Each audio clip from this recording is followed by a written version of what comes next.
Unacademy.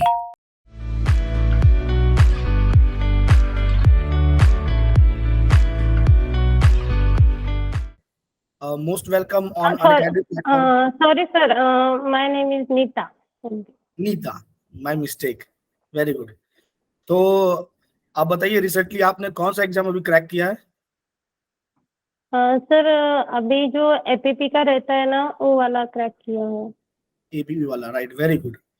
तो अनिता जी, ये बताइए आप मुझे, सबसे पहले तो आप अपने बारे में बताइए कुछ, give your basic introduction. Sir, अभी तो मैं स्पेशल एपीपी करके वर्किंग में हूँ अभी, यहाँ पे अमरावती में। और उसके बाद में ये वाली एग्जाम भी पास हो गई थी, तो फिर ये वाला एक्सपीरियंस काम आएगा। जी जी जी। और ये बताइए अनिता जी, नीता जी, ये बताइए कि आपको आपका बेसिक हॉबी क्या है? बातें करना सर, जैसे बातें। कि हाँ। हाँ जी, दैट इज वेरी गुड। तो आपका सबसे मोस्ट इंटरेस्टिंग सब्जेक्ट जिसपे आप सबसे अधिक बात करते हो, अच्छा लगता है आपको? सर, वैसे तो मुझे लॉ के सब सब्जेक्ट ही अच्छे लगते हैं, तो जो ऐसा सब्जेक्ट बताइए आप कि जिसमें अगर हम कुछ सवाल पूछे आपसे तो आपको 100% कॉन्फिडेंस है कि आप बता दीजिएगा, ऐसा कोई सब्जेक्ट? सीआरपीसी सीआरपीसी हो सकता है, CrPC IPC sir. CrPC IPC, very good. तो नीता जी, ये बताइए आप मुझे कि सीआरपीसी को हमको क्यों पढ़ना पड़ता है? Why we study CrPC? क्या काम है सीआरपीसी का? सर, जो सब्सटेंटिव लॉ है, और सब्सटेंटिव लॉ जब कहाँ पे लगाए जाते हैं, तो उसकी जो प्रोसीजर है वो सीआरपीसी में देखने पड़ेंगे हमें। इसकी वजह से सीआरपीसी के जो सेक्शन है वो बाय प्रोसीजर यूज किए जाते हैं।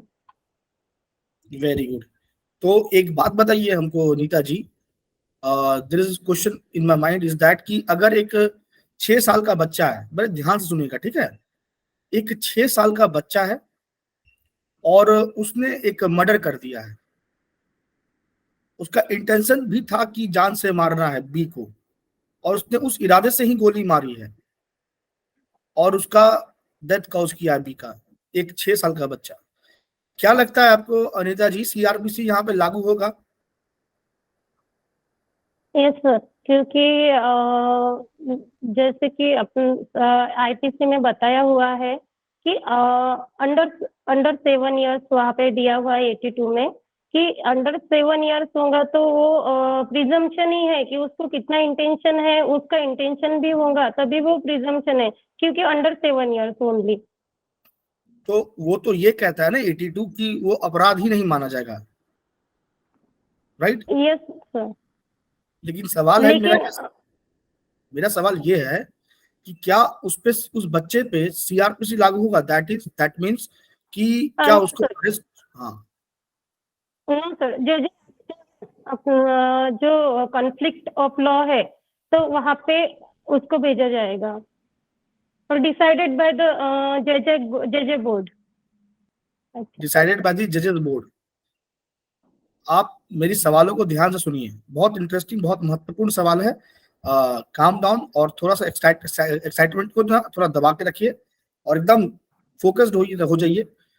सवाल ये है कि अगर 6 साल के उम्र का बच्चा है, ये आपको पता है, और उस बच्चे ने किसी का मर्डर कर दिया, क्या उसको अरेस्ट किया जाएगा? क्या उसके खिलाफ ट्रायल चलेगी? No sir. Repeat again.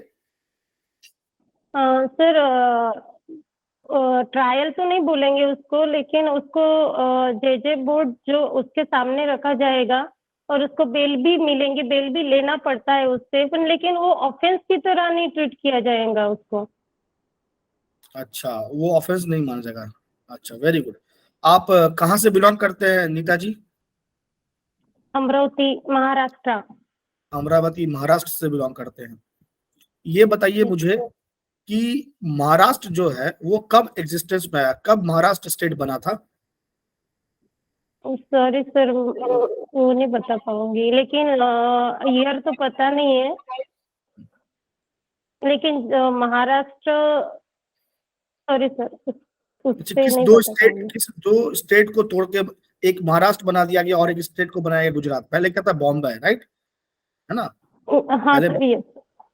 बहुत बढ़िया। और बताइए कि आपको बात करने के अलावे और किन किन चीजों में अच्छा लगता है, मजा आता है?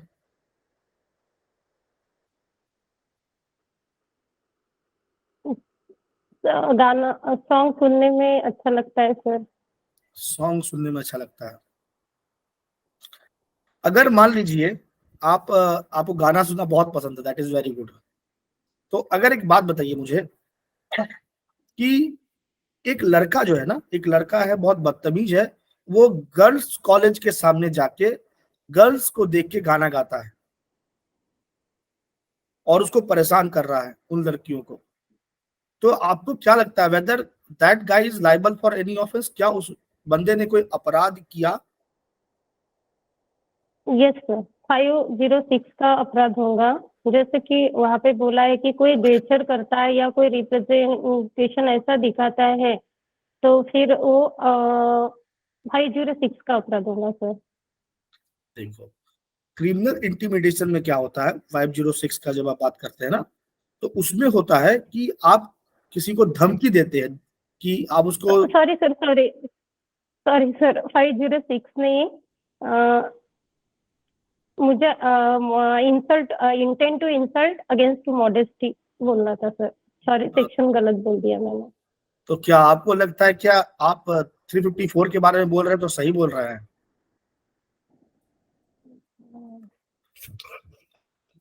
नहीं। सर 294 भी लगाया जा सकता है। वेरी गुड, ये हुआ ना बात, 294। Very good. एक बात बताइए, आप क्यों बनना चाहते हैं एपीपी? सर ये मेरा एम्बिशन है। ये ये आपका एम्बिशन है, और आप एपीपी को ही क्यों चूज किए? Why you choose APP?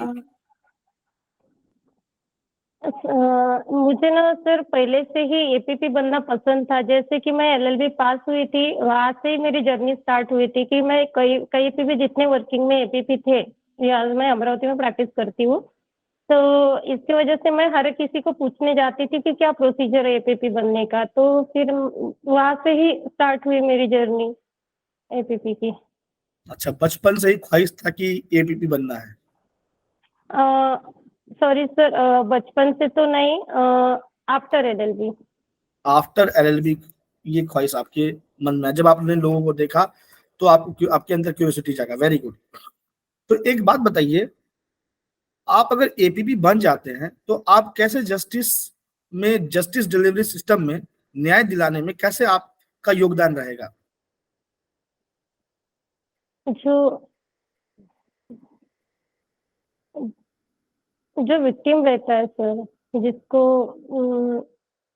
यानी जो एग्रोड पर्सन रहता है, उसके उस यानी उसको न्याय दिलाना, ये as a prosecution duty to perform, कि उसको न्याय दिला, यानी उसके जो ग्रीवेस है, उसको जहाँ से ग्रीवेस हो चुका है, तो उसको न्याय दिलाना एज अ प्रोसिक्यूटर की ड्यूटी होती है।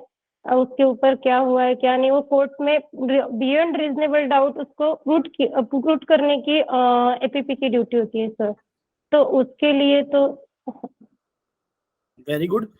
तो जैसा कि माहौल है, जैसा कि इन्वायरमेंट बना हुआ है, कि आप जानते होंगे कि कुछ एपीपी ऐसे भी होते हैं जो मतलब अपने काम को ठीक तरीके से नहीं करते हैं, या उनको प्रोसिक्यूट करना चाहिए तो वो अपने सेल्फ बेनिफिट के लिए वो केस लड़ते ही नहीं है। लड़ने के पीछे का कारण तो आप जान ही रहे हैं कि वो अपना बेनिफिट देखते हैं, उस पार्टी से भी कुछ अपने फेवर का ले लिए, और अपने न्याय, अपने जो ड्यूटी है उसको सही तरीके से डिस्चार्ज नहीं करते हैं।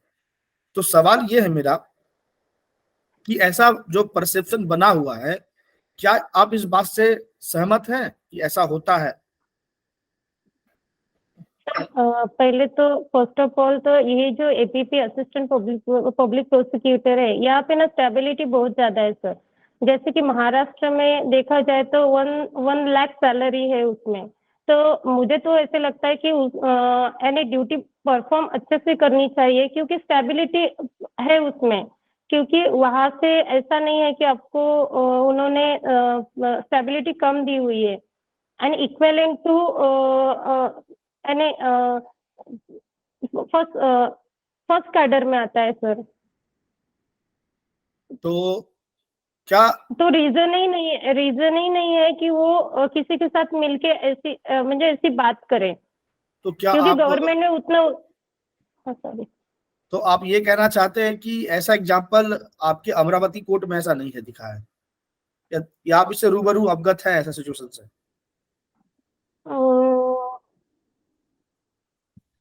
इसमें बोल नहीं सकती हूँ सर। Very good. ये बताइए, एक केस है जिस स्टेट के खिलाफ है ना?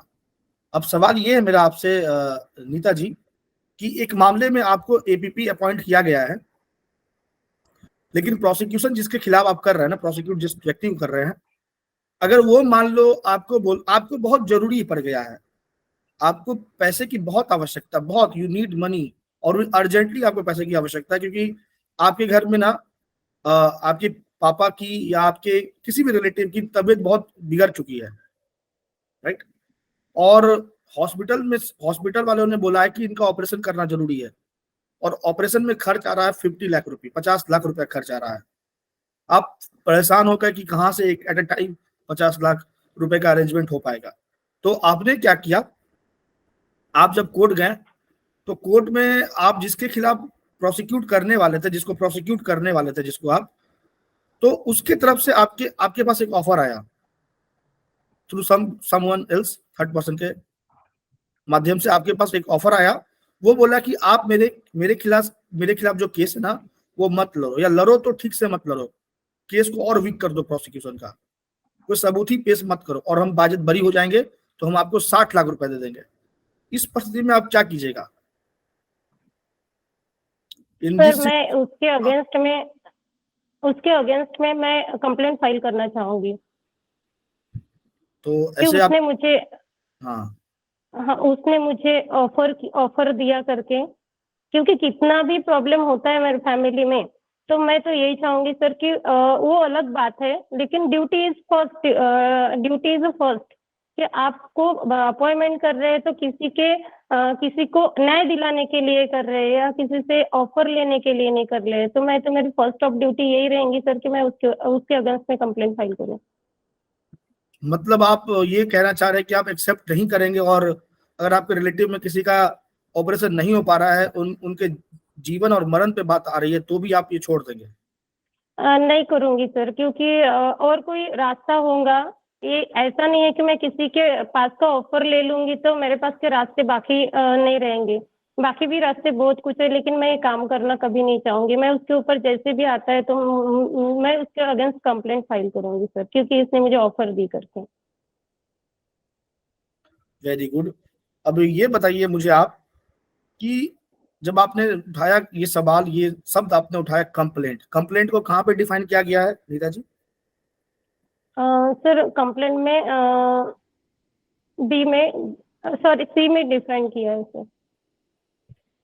नहीं सी सॉरी में? सर, डी में डिफाइन किया है, सी में चार्ज है। सीआरपीसी में डी में डिफाइन किया हुआ है। Very good. कभी भी पुलिस रिपोर्ट को कंप्लेंट माना जा सकता है क्या? नहीं सर। ऐसा कोई एक्सेप्शनल सर्कमस्टांसेस जब पुलिस रिपोर्ट को कंप्लेंट मान लेंगे हम?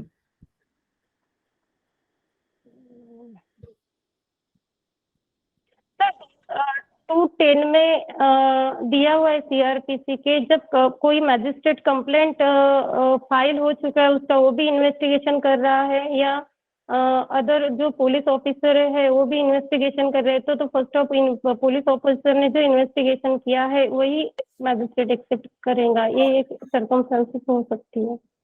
नहीं, वो 210 तो कुछ और कहता है। 210 कहता है कि एक ही समय पे अगर पुलिस भी इन्वेस्टिगेट कर रही हो, और मामले का इंक्वायरी, और पुलिस इन्वेस्टिगेट और मजिस्ट्रेट जो इंक्वायरी कर रही हो, तो क्या प्रोसीजर फॉलो होता है। एक ही समय पे जब इन्वेस्टिगेशन इंक्वायरी दोनों हो रहा है, तो क्या प्रोसीजर फॉलो होगा, वो 210 में है।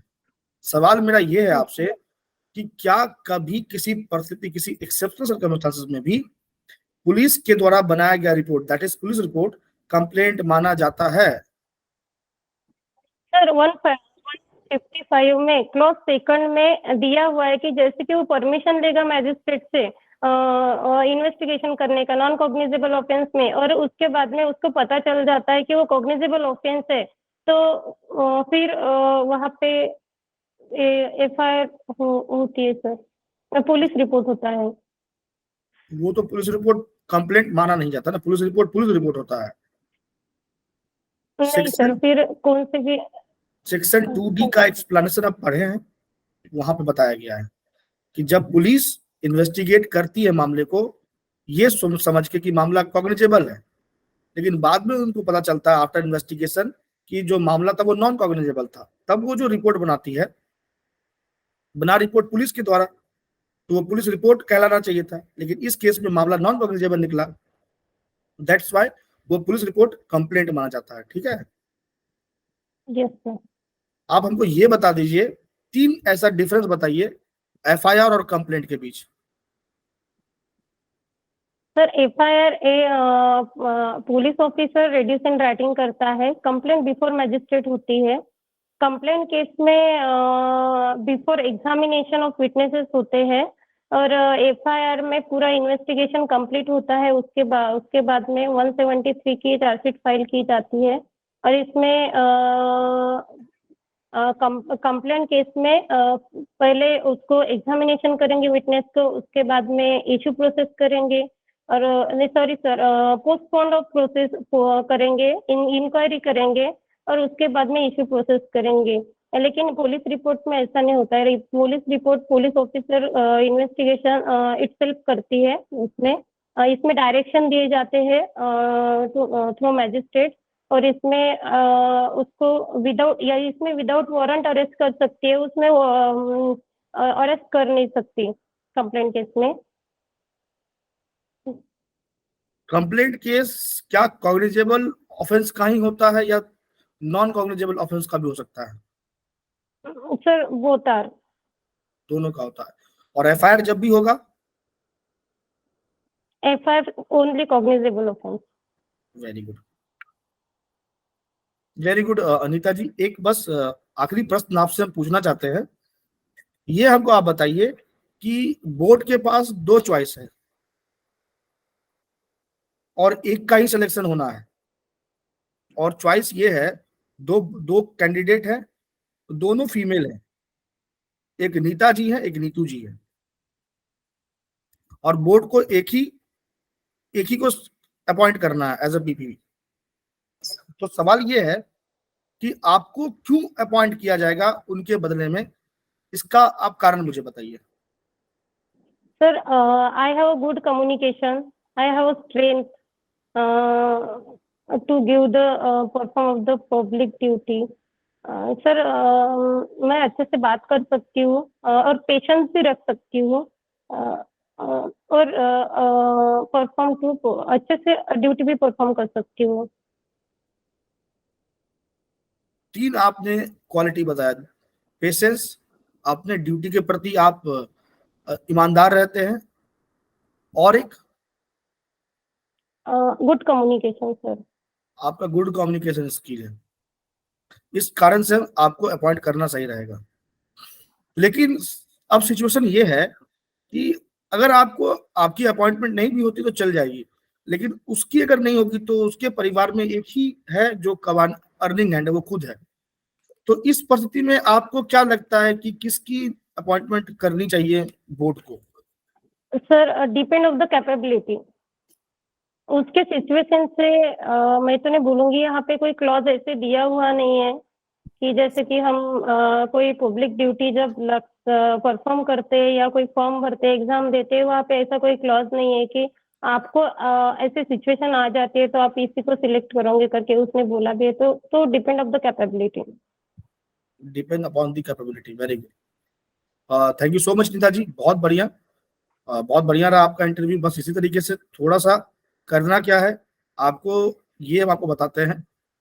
जब आप बोर्ड के साथ में आते हैं ना, तो पहले ये प्रिज्यूम करके आप आइए कि आप, हम सबको ये, हर एक जितने भी कैंडिडेट के साथ मेरा इंटरव्यू हुआ है, हमने लिया है उनका, तो हमको यही बोलते हैं कि आप जब जाते हो सामने इंटरव्यू देने के लिए, तो ये मान के चलो कि आप हो, और आप निकलो भी इसी उद्देश्य के साथ, इसी इंटेंट के साथ कि आप बन चुके हो। तो अंदर भी घुसना है तो वो अंदर से झलकना चाहिए, समझ रहे हैं बात। अगर आप मानते हैं कि आप ईपी बनना चाहते हैं, आप बन चुके हैं, तो वो आपके चेहरे पे दिखना भी चाहिए, राइट। एक बात। दूसरा बात जो हमको आपको बताना है ये, कि जब आपको किसी क्वेश्चन का आंसर नहीं पता हो ना, मतलब नहीं पता है, तो आप स्ट्रेट फॉरवर्ड बोल दो कि सर आई डोंट नो, मुझे नहीं पता है। ये याद रखिएगा, ये बहुत इंपॉर्टेंट। जब एकदम कंफर्म हो कि हाँ हमको ये पता है कि इसका इसका प्रोविजन यहाँ पे ये कॉन्सेप्ट है, तो ही बोलना। नहीं पता है तो एक्सप्लेन नहीं करना, डायरेक्ट बोल देना सर मुझे नहीं पता है। लेकिन ये जो शब्द आपको लग रहा है ना, मुझे नहीं पता, आई डोंट नो, इसमें भी गंभीरता झलकना चाहिए आपका, ठीक है। तो इसको भी जब आप बोलते हो नहीं पता है, तो लगना चाहिए कि हाँ, क्योंकि हर इंसान को सब कुछ पता नहीं होता है, राइट। तो आपको उस तरीके से बोलना है। ऐसा भी होता है बोर्ड के सामने कि बोर्ड ने 10 सवाल पूछा, 10 सवालों का जवाब नहीं दिया कैंडिडेट, लेकिन उसका सिलेक्शन हुआ। तो नहीं बोलना भी एक अपने आप में एक क्वालिटी होती है, ठीक है।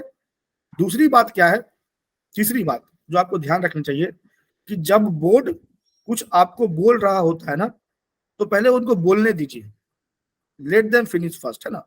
उनको पहले खत्म करने दीजिए, वो जब खत्म कर ले उसके बाद आपको जवाब देना है। बीच बीच में हम लोगों का कम्युनिकेशन, जब हम बोल रहे होते थे तो बीच में आप शुरू हो जाते थे ना, वो चीज को अवॉइड कीजिए, ठीक है।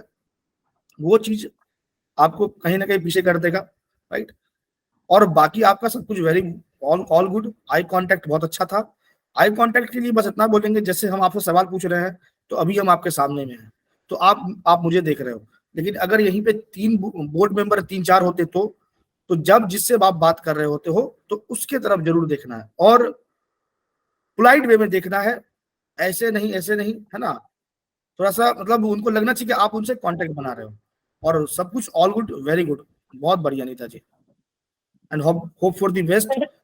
जी सर मैं बोलना चाहूंगी थोड़ा, जी। थैंक यू फॉर सर कि आप मेरे सामने अभी हो, क्योंकि मैं आपको कोविड-19 से पहले भी फॉलो करती थी, जब आप छोटे छोटे वीडियो बनाते थे, तब से फॉलो करती हूँ। आपकी स्टोरी आपने पहले बताई हुई थी, तो वो स्टोरी भी मेरे लिए, तब आप अनअकैडमी नहीं थे सर, आप वैसे वीडियो बनाते थे, तब से आपको फॉलो करती हूँ और आपका सीआरपीसी पूरा देखा है सर, और बहुत अच्छे से क्लॉजेस के साथ बोल सकती हूँ। तो थैंक्स फॉर सर कि मैं सिलेक्शन भी हो थैंक यू जाती सो हूँ। Much sir. हाँ, सिलेक्शन में हो जाती हूँ तो मैं तो वही बोलूंगी सर कि सोनू सर ने बहुत अच्छे से सिखाया हुआ है कि कोई नहीं सिखा सकता ऐसे।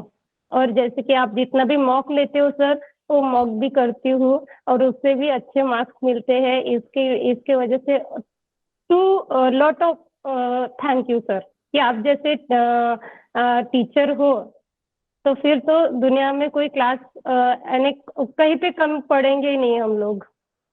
बहुत बढ़िया।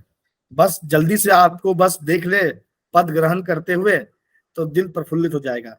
और ये हमको पता है कि आप कर लोगे, है ना। और कुछ सवाल आपके मन में जो है वो पूछना आप चाहते हो, कुछ भी। सर मुझे थोड़ा यानी पता होने के बाद भी जो कम्युनिकेशन होता है, तो मैं बोलते बोलते थोड़ा सा रुक जाती हूँ। तो हो सकता है आपने भी क्वेश्चन पूछे, वहाँ पे भी क्वेश्चन पूछे जाएंगे, लेकिन लेट मी कंप्लीट ऐसा बोल नहीं सकती मैं उनको, लेकिन नहीं, थोड़ा सा स्लो होता है वहाँ पे बोलते बोलते। हाँ, तो उनको नहीं बोलना है कि पहले हमको कंप्लीट। अगर आप बोल रहे हैं और बोर्ड बीच में इंटरप्ट कर रहा है, तो आप उसमें कुछ नहीं कर सकते। तो वो बोर्ड की खामी हो सकती है। बोर्ड आपको चेक करना चाहता है कि आप उतावले होते या नहीं है। आपसे कुछ प्रैक्टिकल क्वेश्चन भी पूछे हमने, है ना। तो प्रैक्टिकल क्वेश्चन का जवाब भी टू दी पॉइंट देना है ना। टू दी पॉइंट का मतलब कि जो सच्चाई आपके दिल से निकल रही है, वो होता है ना कि दिल से निकलने वाली आवाज में सोचना नहीं पड़ता है। और अगर आप देखोगे कि कुछ बना के बोलोगे, तो उसके लिए पहले यहां सोचना पड़ता है। तो कोशिश करना है क्या, जब प्रैक्टिकल क्वेश्चन पूछा जाए तो जो दिल से निकल रहा है ना, सही गलत अच्छा खराब जो भी निकल रहा है, वही बोलना है। उसमें क्या होता है, जब आप दिल से निकले हुए शब्द बोलते हो, तो वो चेहरे पे हेजिटेशन नहीं दिखता है आपका। अब अच्छा लगे खराब लगे इससे मतलब नहीं है, राइट। आपके चेहरे पे नहीं दिखना चाहिए वो चीज। वेरी गुड, ऑल गुड, बहुत तो बढ़िया। थैंक्स फॉर सर, टीपी भी आपने बहुत अच्छे से सिखाया हुआ है, तो टीपी में जब जेएमएफसी की एग्जाम भी दूंगी ना सर, तो उसमें भी कम नहीं लगेगा, क्योंकि वेरी आपका तो हर एक सब्जेक्ट मैंने दिल से किया हुआ है। बहुत बढ़िया, उसको बस रेगुलर रखना है, और बस जो रेगुलरिटी मेंटेन करेगा उसके लिए कुछ भी असंभव नहीं है, और जो रुका नहीं वो अपने मंजिल तक आज नहीं तो कल पहुंच जाता है। बस।